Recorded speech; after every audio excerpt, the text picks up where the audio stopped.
Hello guys, good morning, welcome to my YouTube channel. আমি তিতলি, তোমরা দেখছো তিতলি ব্লগ। তো আমি নতুন ভিডিও নিয়ে চলে এসেছি। কালকে রাত্রেবেলা তোমরা দেখতেই পেলে যে আমরা শুয়ে পড়েছিলাম, যেহেতু অনেকটা ট্রাভেল করে এসেছি। এখন সকাল সকাল উঠে পড়েছি। সকাল সকাল তাও না হলেও কটা বাজে, 9টা সাড়ে 9টা বাজে। তো যেহেতু মাসির বাড়িতে এসেছি, এই জন্য লেট তো হবেই। আমার একটু ঘুম থেকে উঠতে দেরি হয়ে গেছে, আর ওরা মানে আমার বাবা মার তাড়াতাড়ি উঠে পড়েছে, আর এই জন্য ওরা আগে ওদের চা খাওয়া কমপ্লিট হয়ে গেছে। ওদের সাথে আর আমি খেতে পারলাম না। তো এখন চলো দেখি একটু ফ্রেশ হয়ে নেব, তারপরে চাটা খাবো। তো গাইজ, আমার এখন চা খাওয়া কমপ্লিট হয়ে গেছে, আর আমি এখন বসেছিলাম একটুখানি। তো দেখি মা, মাসি, দিদা সবাই মিলে এখন রান্নার তৈয়ারি করছে। তো মানে রান্না বলতে টিফিন। তো চলো দেখি ওরা কি কি করে। চা খাওয়ার পর দেখতে পারি দিদা, মা, মাসি সবাই মিলে রান্নার সবজি কাটছে। তো দেখো দুপুরবেলা রান্নার জন্যই হচ্ছে। তো মারা তো দেখতেই পেলে এখানে শাক টাক বাড়ছে, মানে খাবারের তৈয়ারি করছে।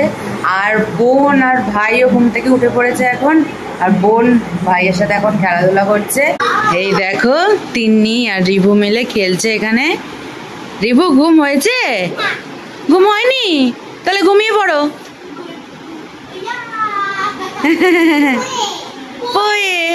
পয়ে গেছে গো।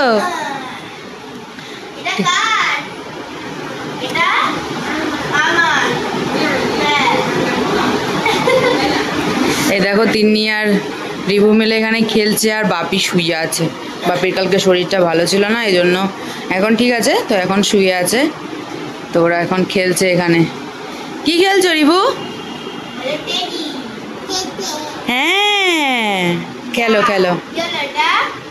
মার সবজি টবজি কাটা হয়ে যাওয়ার পর মা কিন্তু দেখো সবাইকে এখন তেল মাখিয়ে দিচ্ছে। প্রথমে রিভুকে তেল মাখিয়ে দিল, তারপরে কিন্তু আমাকে তেল মাখাচ্ছে। মা এদিকে গান চলছে আর গান করছে, আর আমাকে তেল মাখাচ্ছে। তো দেখো রিভুও কিন্তু এখানে বসে আছে, রিভু খেলাধুলা করছে, আর বাপি ওইদিকে শুয়ে আছে। তো দেখো তারপরে কিন্তু মা বোনকে তেল মাখিয়ে দিচ্ছে। তো গাইস, তোমরা দেখতেই পেলে মা এখন চুলে তেল মাখিয়ে দিয়েছিল। পুরো দেখো চুলটা কিরকম হয়ে গেছে। তো কিছু করার নেই, কালকে যেহেতু শরীরটা খারাপ ছিল, এই জন্য তেল তো মাখতেই হবে। তো চলো, এখন মাসি রান্না করে নিয়েছে, এখন টিফিন খাবো। তো চলো দেখি মাসি কি কি রান্না করেছে। আমি কিন্তু ফ্রেশ হয়ে এখন সবাই মিলে একসাথে খেতে বসে পড়েছি। তো দেখো এদিকে দিদা কিন্তু সবাইকে খাবার দিয়ে দিচ্ছে। রিভুর খাবার আগেই হয়ে গেছিল, কিন্তু রিভু আমাদের সাথে খেতে বসেছে। তো দেখো এখন প্রথমেই দিয়ে দিল দিদা ভাত, আর গরম গরম ডাল, আর এই যে আলু সেদ্ধ। এই আলু সেদ্ধ ডালটা কিন্তু দারুণ হয়েছিল খেতে, সবাই একসাথেই খেতে বসেছিলাম। তো গাইস, তোমরা দেখতেই পেলে টিফিনে আমরা ডাল আলু ভাতে খেলাম। ডালটা কিন্তু দারুণ হয়েছিল। তো এখন আমি একটু ফ্রেশ হয়ে নিয়েছি, স্নান টান করে নিয়েছি, চুলটা ভেজা আছে, চুলটা আজকে পুরো ভিজিয়েছি। তো কালকে যেহেতু শরীরটা খারাপ ছিল, এই জন্য মা তেলও মাখিয়ে দিল। এখন মাসির রান্না কমপ্লিট হয়ে গেছে, আমরা এখন খেতে বসবো।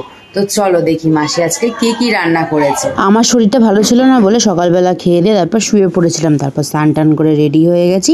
আর দেখো এখন কিন্তু মাসিরও রান্না কমপ্লিট হয়ে গেছে, আর আমরা কিন্তু খেতে বসে পড়েছি। তো দেখো দিদাও সবাইকে এখন খাবার পরিবেশন করছে। তো দিদা প্রথমে দিয়ে দিল ভাত, তারপরে দিয়ে দিচ্ছে শাক। এটা কি শাক বলতে পারবো না, তবে শাক, এটা শাকে একটা তরকারি করেছে। তো ভাত আর শাকটা প্রথমে খেলাম, তারপরে দিয়ে দিয়েছিল দিদা ভেন্ডি আলুর তরকারি, আর সকালে যে ডালটা করেছিল সেই ডাল আলু সেদ্ধ। তো তারপরে দিয়ে দিল দিদা পাবদা মাছ। এই পাবদা মাছটা কিন্তু দিদাই রান্না করেছে। তো গাইস, তোমরা দেখতেই পেলে দুপুরবেলা খেয়ে দিয়ে আমরা শুয়ে পড়েছিলাম। তো দুপুরবেলা রান্নাটা কিন্তু খুব সুন্দর হয়েছিল, মাসিও করেছিল অর্ধেক, আর মাছটা করেছিল দিদা। তো রান্না একদম অসাধারণ হয়েছে। তো এখন আমরা রেডি হয়ে গেছি, এখন আমরা বাড়ি চলে যাচ্ছি। সবাই রেডি হয়ে গেছে, বোনও রেডি হয়ে গেছে, ওইদিকে মা বাবা সবাই রেডি হচ্ছে। তো এখন আমরা বাড়ি চলে যাব। দেখো এই বাচ্চাটার জন্য একটু কষ্ট হবে, ছোট্ট বাচ্চাটার জন্য, তাই তো।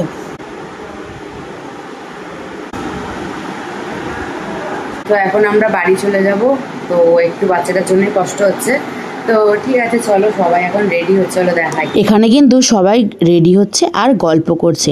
তো দেখো দিদা কিন্তু এখানে ব্যাগ গোছাচ্ছে, আর আমাদের ব্যাগ গোছানো হয়ে গেছে। এখন আমরা চলে যাচ্ছি বাড়ির দিকে। আমরা এখন বেরিয়ে যাচ্ছি, চলে যাচ্ছি বাড়ি।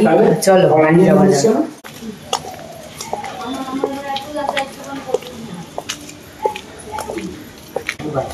বাবু যাবে টাটা টাটা। একদম নতুন টোটো। হ্যাঁ ধরে বস।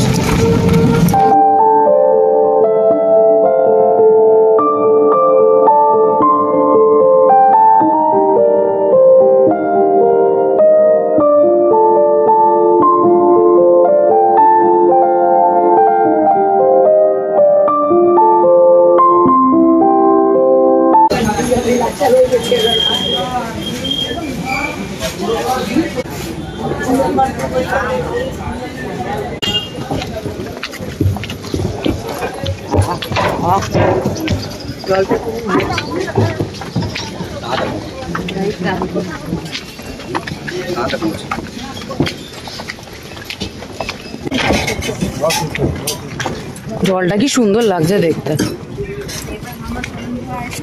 বাবা এটা পার হয়ে আবার ওখানে যেতে হবে।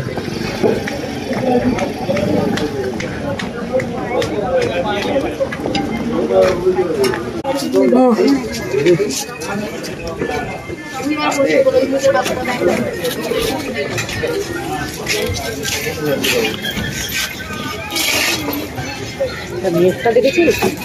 আলু ধরে রাখ।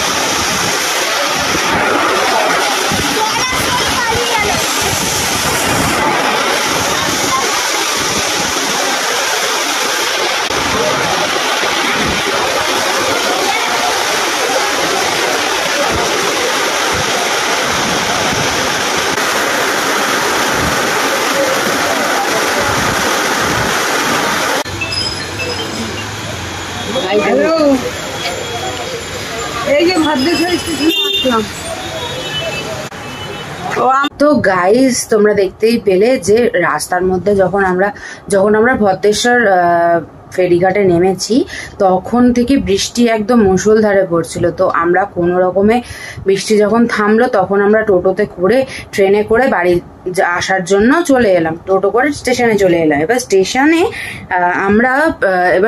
আমরা প্রায় 1 ঘন্টা বসার, কোনো ট্রেন নেই, জানি না কেন এরকম হলো, কিন্তু স্টেশনে প্রায় 1 ঘন্টা, ভদ্রেশ্বর স্টেশনে প্রায় 1 ঘন্টা বসে আছি, কোনো ট্রেন নেই।